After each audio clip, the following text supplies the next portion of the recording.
వార్తలు వివక్ష కూటముల్లో కుదుపులు పళనిస్వామి అన్నా డీఎంకే ఎమ్మెల్యేల తిరుగుబాటు తమిళనాడులో విజయ్ నేతృత్వంలోని టీవీకే సొంత బలం చాలకపోయినా ఇతర పక్షాలతో కలిసి అధికారం చేపట్టిన నేపథ్యంలో రాష్ట్రంలో రాజకీయ పరిణామాలు వేగంగా మారిపోతున్నాయి.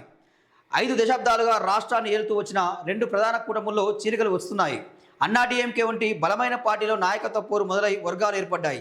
ఈ ఎన్నికల్లో ఏడీఎంకే 47 స్థానాల్లో గెలుపొందింది.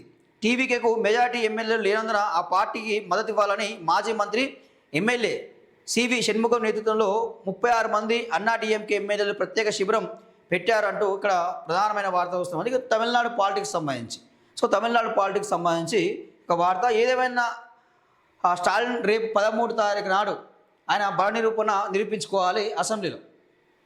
ఆయన 118 మంది మ్యాజిక్ ఫిగర్ దాటి ఆయనకు మద్దతుందని చెప్పి నిరూపించుకోవాలి. సో అది రేపు ఆయనకు బల పరీక్ష ఉన్నది. సో దానికన్నా ముందు స్టాలిన్కు శాల్వా కప్పుతున్న సీఎం విజయ్ నిజంగా చాలా తమిళనాడు రాజకీయాలు చూస్తే చాలా గొప్పగా ఉన్నాయండి. ఒప్పుకోవచ్చు, మెచ్చుకోవచ్చు కూడా.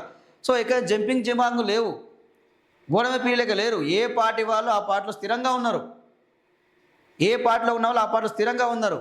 సో ఈయన విజయ్కి మద్దతు పలికిరు. అక్కడ ఉన్న 2-3 సిపిఐ, సిపిఎం ఈ పార్టీలు, కాంగ్రెస్ పార్టీ మద్దతు ఇచ్చి సీఎంని చేసినాయి. సో ఈ తరుణంలో ఒక ముఖ్యమంత్రి అయ్యిండి స్టాలిన్ ఇంటికి వెళ్ళి ఆయనకు సన్మానం చేసి ఆయన ఆశీర్వాదం తీసుకుండు.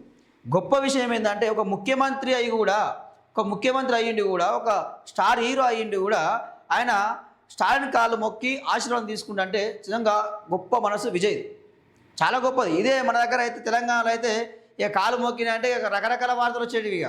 ఇక లొంగిపోయిండు, కుంగిపోయిండు, అయిపోయింది కథం అని చెప్పి వార్తలు వచ్చేది.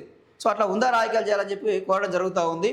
తమిళనాట కొలువు తీరిన శాసనసభ, స్టాలిన్ నివాసానికి వెళ్ళిన సీఎం విజయ్.